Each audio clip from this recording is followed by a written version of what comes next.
Hello, hello. Vipi Kadim. Welcome to another episode of Lost in Our 40s, a podcast where we talk about life, women, and how to get things working a little better for us. Welcome. Music by the wonderful Ateneo Yungu. Today's topic is about letting go of control. For all you girls out there, you gorgeous girls who are control, we don't like the word freaks. I'm painting, so that hence the get up. We don't like the word freaks, but who might have a tendency to be a little heavier when it comes to control. This is being excessively polite to state that we go crazy. That this used to be me. And you wouldn't believe the difference. There's a friend of mine who is always asking me, but how can you be so relaxed? So this is a story. So control is this feeling that you just need to be involved in everything. You want to make sure that things will always go well. So you want to be the one who's there doing it well. Because if you do it, it shall work. And that's the that's the difficulty, because you have to be involved. Then every little thing, every little string, every detail needs to pass by you. And the unfortunate thing with the need for control is that it goes through different layers in life. So we're not just talking about a control in A or B. More often than not, if you have a need for control in one area, you have a need for control in the other. It could be at work, it could be at home, it could be in the team that you're in, it could be as part of the church. So it's there. And I want to differentiate, because I do believe there's a difference. I haven't looked this up, but I believe that there is a difference between the personality type or the behavioral type that is this, what do they call it? In DISC. Does that make sense? No, I can't remember. Either way, there is a behavioral type that need to get things done. You know, the ones who are always chasing to get things done. There is the one who is interested in getting things done, but more interested in getting things right. There is the one who is the one who needs to be seen. So they manage to get things done, but require to be noticed. And there is the one who, and I don't know if I'm getting these right, I could be super wrong. I'm trying to remember what they are.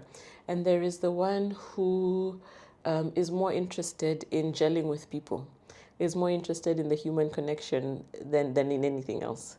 So I say this to say that the need for control, according to me, is separated from these personality behavior types. It's not personality, it's behavior types. Because being the person who the one who requires to get things done, which is the person that I am, is not necessarily, in my view, tied to control. Because there are ways of getting things done by, getting other people rallied up. So that was my little disclaimer on that. So being super controlling is often not even well received by other people. Yeah. So you are unhappy, they are unhappy. You require the dot on the I to be placed at a certain angle. That, my dears, is a recipe for great unhappiness. Because if that's how you're doing it, then no one can do it precisely the way you want to do it, the way you have in mind, actually. And that then creates this requirement that you're building on other people to do things that they cannot possibly understand, because your perspective is not in their mind. And regardless of how you explain it, it is never going to be right. Yes, and you could spend a lifetime blaming these people for not having gotten things right in the way that you wanted it. But For purposes of this episode today, let us look at what it is about your approach that can be changed to get a different outcome. So, we start with, where does the need for control come from? Aha. That these difficult questions are what is inner work. Inner work is this introspection, looking at yourself through deep considerations of your, especially your past, what brought you to where you are, the things you do, what makes you do the things you do, the things you believe, what are your beliefs, where did they come from? So all of that, when you're taking time to look at all of that, what you're doing there is inner work. So this is inner work. Where does your need for control come from? In my case, because as always, these examples are things that have happened to me. So in my case, my need for control stemmed from a lack of control when I was younger. So as a child, I did feel that I was in a situation where I had no control.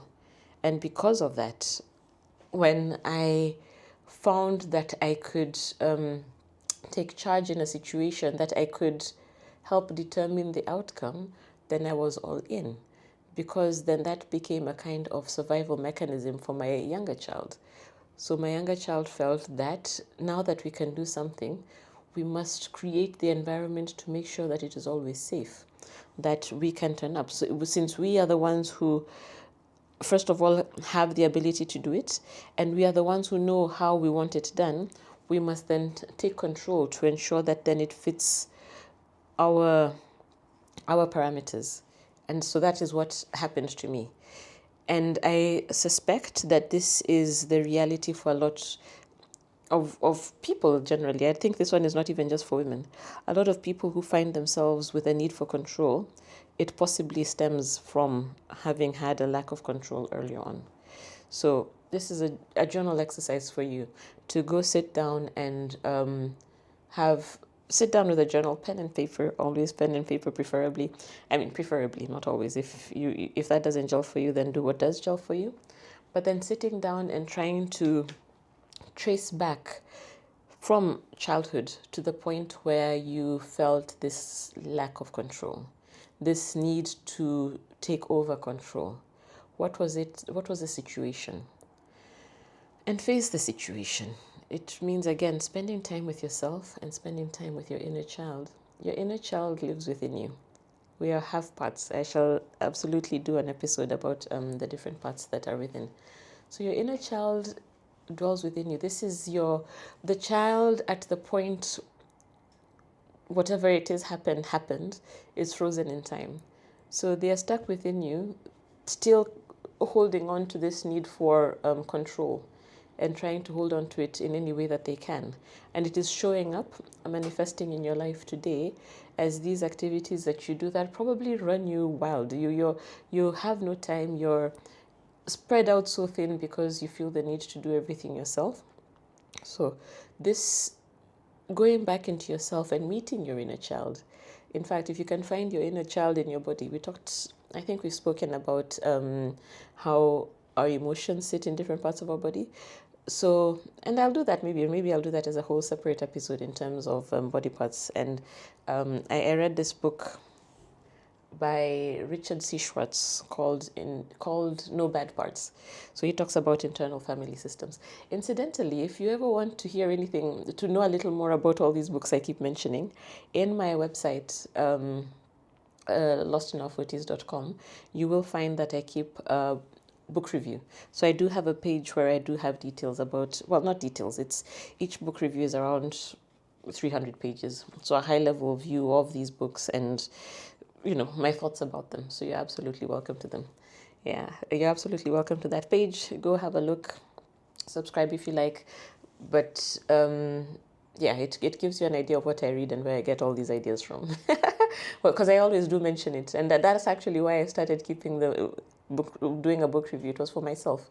Because then after I read them, then how can I remember what I thought about them? So there's a free resource for you. Now, where were we? We were talking about meeting the inner child. So within yourself, and I should trigger warning that depending on the circumstances that you found yourself in, this could bring back, if it was a traumatic experience, this could bring back,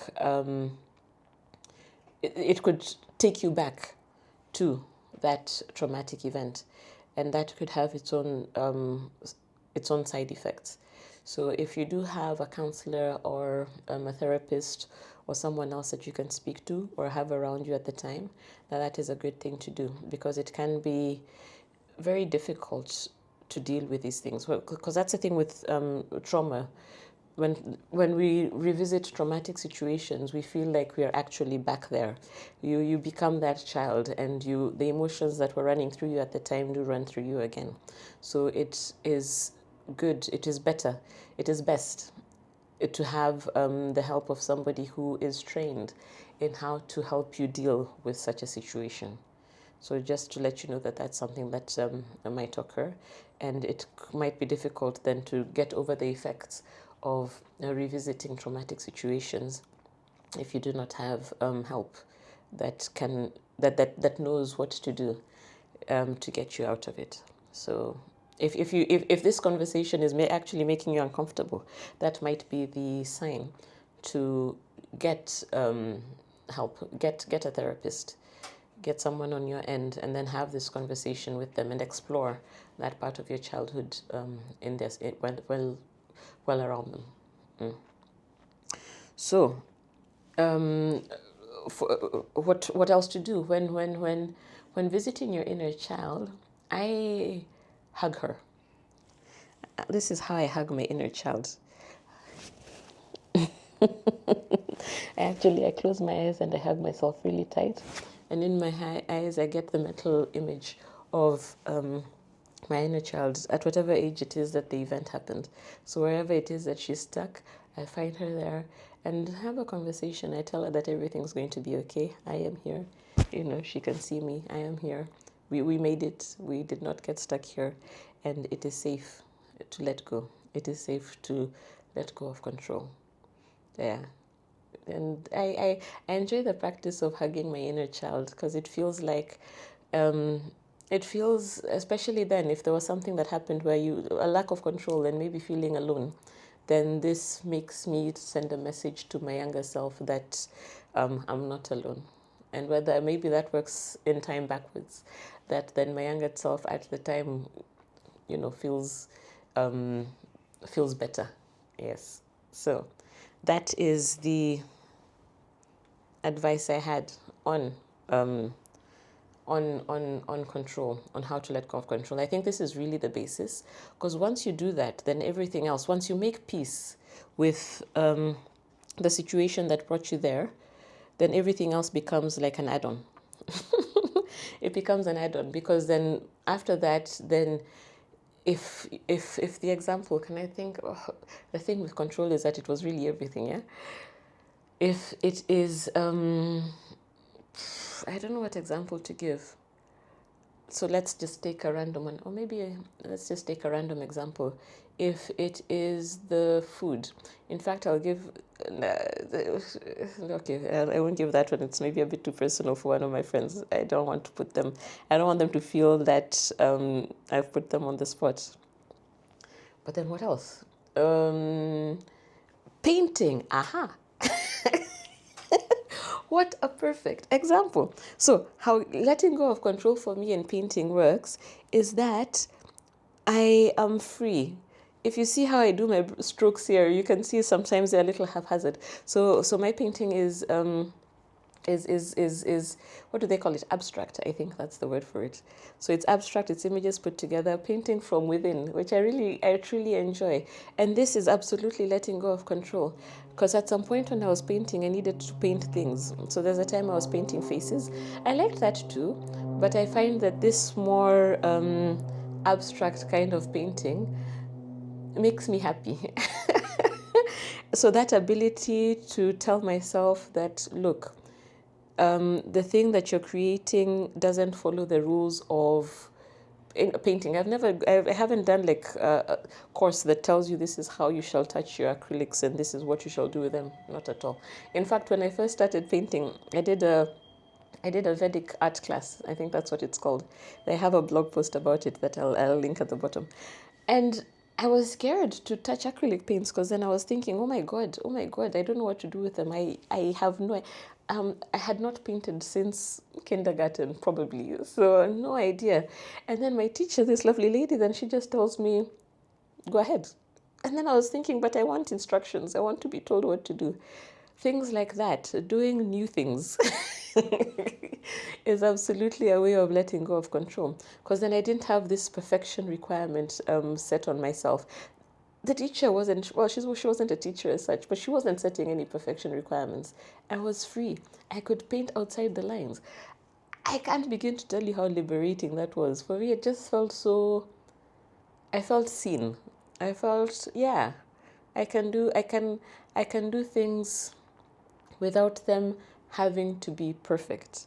And I thought that that was absolutely great. I actually felt that was liberating. And in fact, this conversation about perfection takes me to Brene Brown's book, Atlas of the Heart. She has a section there on perfectionism. And what she says there was so incredible. She says that perfectionism at its base, the base emotion that is behind perfectionism is shame. Would you believe it? Shame. I would never have thought that there is a correlation between perfectionism and shame. Because she says it stems from the need to get everything right comes from the shame of getting things wrong, of being disappointed, of being told you got this wrong, this wasn't done properly, this wasn't done right, you know. So this defeating feeling that came from that, the shame that amounted from that, it is what then pushes you to try to get everything right, so that then you do not have to feel shame. And that was so mind-blowing. That was so mind-blowing. In that book, she talks about these the emotions that are related to each other. I can't remember the terms that she gives to them. And that was one of them. And I thought, wow. That in what, again, good girl, in being the good girl and doing what I thought was wonderful. I'm being perfect. I'm getting everything right. Meanwhile, what I'm actually doing is trying to not hide, but trying to bolster myself against shame. So those are the things to have in mind when considering control. That control, you can let go of control. Visiting your inner child, your younger self, is the means through which you can understand what created this need in the first place. And then from there, looking for spaces of safety. Where do you feel safe? Because then those are the first places to start experimenting with letting go of control. For me, it was so easy. Is really the word I want to use. That's what I was saying. My friends were wondering, but what the hell happened? So I'd be in these conversations where we were talking about doing this, that, and the other, and previous me would have been really in the thick of it, trying to understand, but how will it work? How do we get these things through? What are we doing? How are we managing it? And I'll just listen. One of the things I do is, like, now, if I'm in an Uber or a cab, I sit at the back. Initially, well, forget the initially, but now initially I used to sit at the front, and part of sitting at the front was watching the road and braking on my imaginary brakes on this side, because I'm stressed. I'm stressed by the driving. What if we hit somebody? Meanwhile, this is a driver who's been driving for maybe longer than I've been alive. So with that in mind, now I sit at the back. I do not at all watch the road. No, I do not watch the road. I let him be. I do not have to have imaginary control of his driving. Small things like that gives a lot of peace. So what else do? I don't know. Control, I stress less about situations. I gave you the example about my bus, my manifesting of the bus in the morning. So one of the other things I did there is that I'm not so... I do want to catch the bus. Today I caught the bus. I was very happy. I do want to catch the bus. But then I do realize that if it was a meeting that I had at a certain time frame, ideally I would always plan to be there on time if I needed to be there physically or what have you. But if something happens as happens in life, then I can then find a way around it. And more often than not, there's not often a crisis of, cataclysmic proportions. There's not, whatever is going to happen is not going to be the end of the world. So from that perspective, with that ability to lean back and chill, then I'm just less stressed. And more often than not, I'll make it wherever I want to make it to. They say more haste, less speed. So if you're doing things in a big hurry, then it slows you down. So from that perspective, walking around, noticing the trees on the way to my bus, noticing what they're doing in my neighborhood, what's happening, relaxed. And that just puts me in such a nice mental little frame. Yeah, that things are okay. Letting go of control, let me tell you girls, that is the ish. That just makes life, it gives life a different dimension that is just much more beautiful. So that is me selling you the tale of letting go of control. I hope you've enjoyed this episode. I, as always, truly appreciate you being here. I am grateful. I'm grateful for all the time you spent with me. Tupatane. Bye-bye. Music by Atemi Oyungu.